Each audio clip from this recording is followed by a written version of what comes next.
Bienvenidos pensadores una vez más a Reflexionando Cine. Hoy aprenderemos historia en profundidad. Hoy me gustaría hablarles de la batalla de las Termópilas, reflejadas en la película de 300 de Zack Snyder del 2006, protagonizada por Gerard Butler.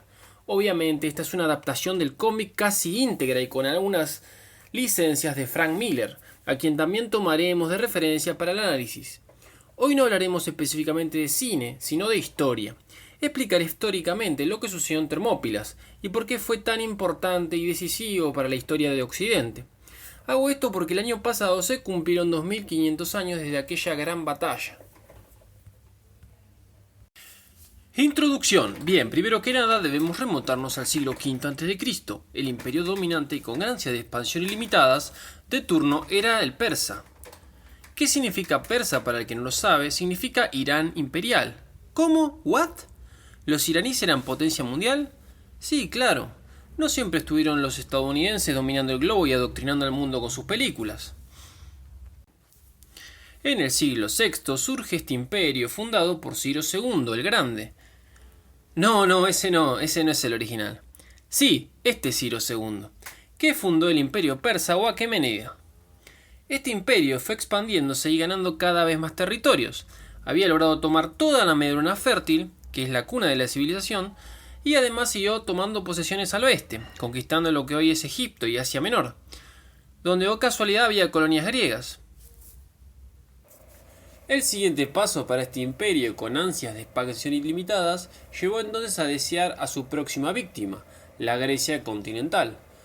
Utilizó un pretexto para la guerra que fue una revuelta de algunas colonias griegas de Asia Menor, llamada Revuelta Jónica, de la cual no hablaremos en este video, que si bien existió, no era un argumento suficiente para que Darío se largue a conquistar toda Grecia, cuando la única polis que ayudó a la revuelta fue Atenas. Las otras polis no habían tenido nada que ver. Al conflicto entre persas y griegos se los denominó guerras médicas. Los griegos, si bien como dije antes no eran un país unificado y tenían ideologías muy distintas y enemistades terribles, como la de Atenas contra Esparta, todas compartían un sentir común, un mismo lenguaje y participaban de las Olimpiadas que les ayudaba a forjar lazos de unión. Había una cultura común que era la helénica. Todos aceptaban también la misma religión politeísta traída desde Homero y Hesíodo desde la Edad Oscura. La primera guerra médica la hizo el padre de Jerjes, Darío, y terminó cuando los griegos derrotaron a los persas en la batalla de Maratón. Los griegos en estas guerras tenían la ventaja de que el invasor no conocía el terreno y ellos eran buenos guerreros, sobre todo los espartanos, y utilizando tácticas militares avanzadas y un armamento superior, pudieron obtener grandes victorias en desventaja, debido a que siempre hay que tener en cuenta que el imperio persa contaba con una superioridad numérica abrumadora. Our arrows will blot out the sun. Then we will fight in the shade. Por lo tanto, los estrategas griegos debían vencer a los persas siempre en inferioridad numérica, utilizando accidentes naturales, cerradas bahías, en el caso del mar, o atacar cuando el enemigo no lo esperaba. Bien, ahora hablaremos de la batalla de las Termópilas en particular.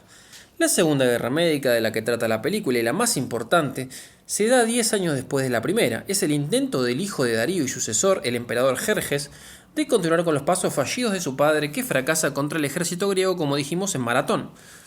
Su hijo, con ganas de revancha, armó para la Segunda Guerra Médica un ejército superior. Este era el ejército definitivo con el que estaba seguro de ganar. Pero pasaron cosas.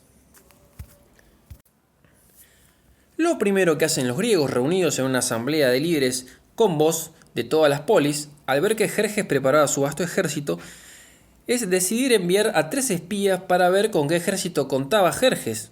Pero son capturados. Los generales de Jerjes los condenan a muerte. Pero el emperador, enterado de la situación, los saca de prisión y les muestra el total del ejército. Heródoto cuenta que Jerjes tenía a disposición 1.700.000 hombres de infantería y 80.000 de caballería, pero estas cifras son rebatidas por historiadores modernos que sitúan la cifra en 250.000 personas, de todas las partes de Asia. Esta cifra moderna se calcula debido a que no había población suficiente en Asia como para tener un ejército tan grande. Lo más probable es que Heródoto haya inflado sus números para resaltar aún más la gesta espartana. Igualmente, un ejército de 250.000 hombres es masivo, digno de las guerras napoleónicas. Bien, como decía, Jerjes llevó a mostrar el ejército a los espías, y luego los liberó. Qué buena persona, me dirás. No, en realidad Jerjes era bastante astuto, mostrándoles el ejército tan masivo y dejando que los espías vayan y cuenten lo que vieron, planeaba que todas las polis griegas se rindieran sin batallar, obviamente, y mandó a sus emisarios. Listen carefully, Leonidas. Xerxes conquers and controls everything he rests his eyes upon. Esto hubiera salido perfectamente bien si no hubiera habido dos polis un poco más atrevidas que las demás, Atenas y Esparta. Madness. This is Sparta! Los emisarios persas, como bien muestra la película, fueron por las polis griegas exigiendo solo un poco de tierra y agua. ¿Qué significa esto para el que no entienda este lenguaje diplomático un poco oscuro? Estaba exigiendo que esas polis griegas se rindan, se convierten en vasallos persas. Esto implica básicamente renunciar a sus autonomías, sus regímenes políticos, etc. Serían reemplazados sus gobiernos por gobiernos persas locales llamados satrapías.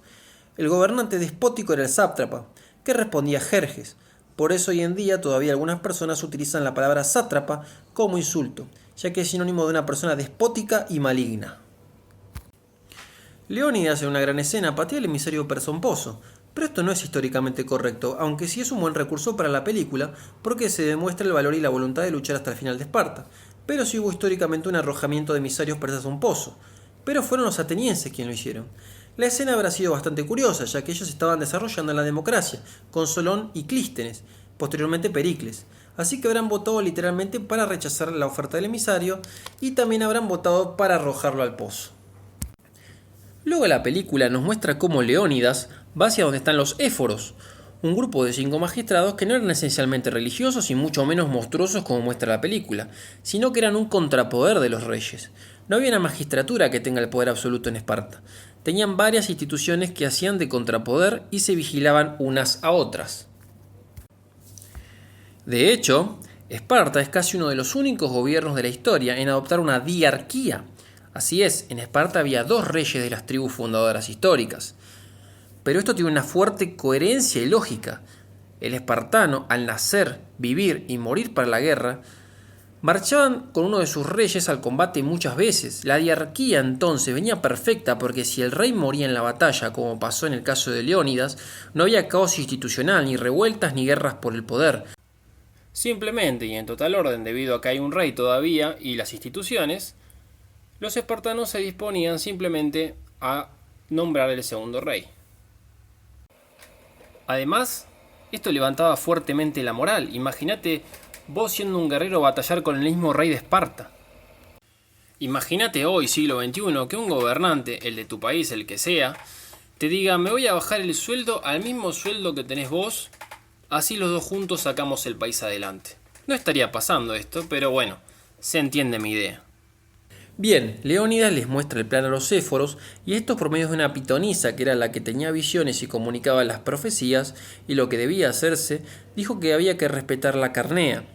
Estas eran unas fiestas religiosas muy importantes para Esparta. En la película los éforos cumplen el papel de religiosos obcecados que no atienden ninguna razón. Pero en la realidad es que todos los espartanos eran sumamente observantes de estas fiestas. De hecho, se perdieron la primera guerra médica por estar justamente en la fiesta de la carnea, mientras los demás griegos le ganaron a Darío en maratón. Pero al ver la gravedad de la situación, los éforos, la asamblea y demás instituciones de Esparta estuvieron de acuerdo con que Leónidas vaya con su guardia real a pesar de esta fiesta. La guardia real de Leónidas era la mejor de Esparta. Eran los hipei, los caballeros. Aquí es donde debo resaltar que los espartanos eran todos guerreros de élite, lo mejor de Grecia. Nacían, se entrenaban toda su vida para la guerra y morían si podían para la guerra. Entonces imagínense en una polis griega donde todos los hombres eran guerreros, fanáticos, y se los entrenaba con un duro entrenamiento llamado agoge para soportar frío, calor, hambre desde chicos. Y de esos miles de hombres eligen 300. Estos son los que fueron con Leónidas, la élite de la élite guerrera. En la película muestran cómo Leónidas utiliza una estrategia legal y lo lleva como su guardia personal, y nadie lo puede detener porque él dice que se va a caminar por ahí. Pero la realidad es que, como dije, todas las instituciones estaban de acuerdo con que Leónidas vaya con la Guardia Real a Termópilas o Puertas Calientes. Un paso muy estrecho donde los persas tendrían que pasar a pie para llegar a Atenas y su número de cientos de miles no serviría de nada, ya que no podían desplegarlo en combate. Y luchando allí se formaría un embudo y se activaría una gran máquina de carne humana, donde la carne serían los pobres soldados persas. Los espartanos le dijeron a Leónidas que ni bien terminara la carnea irían a paso redoblado hacia las Termópilas, pero como pasó en la batalla de Maratón, cuando terminaban las fiestas religiosas Leónidas y su guardia habían muerto. Bien es probable que Jerjes, que no era ningún estúpido, sepa de estas costumbres espartanas, y siempre tanto él como su padre ataquen estas fechas debido a que los espartanos estaban desactivados militarmente. Pero esto es una conjetura mía, Heródoto no dice nada al respecto. La batalla histórica. En cuanto a la realidad histórica de la batalla de las Termópilas, quiero hacer varias observaciones. Primero que nada, si bien estas máquinas humanas de matar, que eran los espartanos, de seguro eran así o más musculosos, y me parece genial que los actores hayan tenido ese terrible entrenamiento físico tan admirado por los espectadores y después del estreno de esta película, la realidad es que nunca podrían haber luchado así. Si luchaban con un taparrabo y mostrando sus pectorales trabajados, cualquier lanza o espada persa hubiera provocado que en algún espartano que empiece a sangrar y varios se hubieran muerto de hemorragias por las heridas. Los espartanos eran verdaderos tanques humanos, peleaban con armadura pesada, un gran escudo y casco, todos los 300. Luego la realidad histórica indica que cubrieron el paso de las Termópilas con la falange, una táctica famosa griega por el cual se forma una línea impenetrable de escudos, donde no hay casi espacio entre un hóplita y otro. Entre todos se defienden, por eso es tan importante la disciplina y el conocerse entre ellos. Los espartanos pasaban meses en vez de con sus esposas en campamentos militares para hacerse uno con sus compañeros. Es por eso que la infantería espartana, cuando se enfrentaba con las otras polis griegas, por ejemplo, más adelante en la guerra de Peloponeso, si bien todos usaban la táctica de la falange, los espartanos eran máquinas y ninguna polis griega podía desafiarlos en combate terrestre.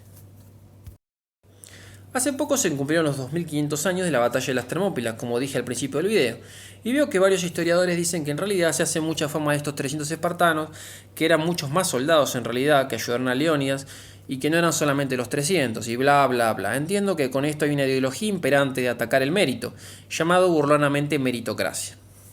Pero la realidad es que el único motivo de por qué se pudo repeler una y otra vez a los persas, que atacaban en tropel y en grandes masas, fue la maquinaria espartana que hasta hoy en día, si no hubiera armas de fuego ni municiones, también sería un pasillo inexpugnable. Voy a dar un ejemplo práctico para que se entienda mejor. Supongamos que vos y tus amigos tienen que defender la entrada de un edificio al que quieren entrar 1000 personas, malas, ladrones. Usando la misma táctica, se ponen de tapón en la puerta. Mientras vos con tus 10 amigos te encontrás con Mike Tyson, Holyfield y Max Baer en sus mejores épocas respectivamente, y se suman ellos tres a ayudarte. Sí, puede ser que vos ayudes en algo, tal vez golpees a alguno de tus enemigos o los espantes, pero si esa gente no consigue entrar al edificio que estás defendiendo, es por estos tres monstruos, créeme, no por vos y tus amigos. Los espartanos eran todos guerreros, al espartano no se le permitía filosofar, ni ser comerciante, ni alfarero o herrero. Él solo podía ser un guerrero. Las demás profesiones estaban destinadas a otros sectores de la sociedad como los ilotas, un pueblo que los espartanos habían dominado y les servían como esclavos. Es por eso que es excelente esta escena. Arcadian, what is your profession? Sculptor, sir. Spartans! What is your profession?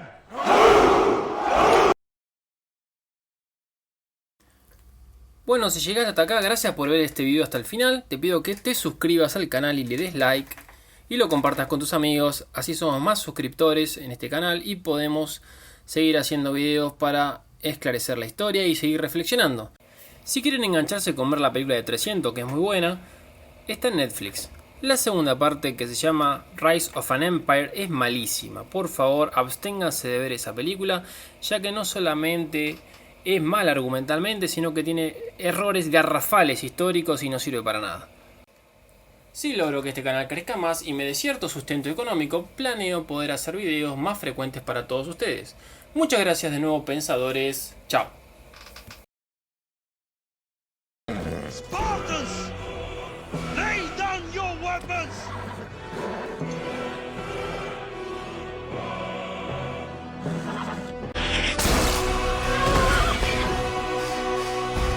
Persians! Come and get them!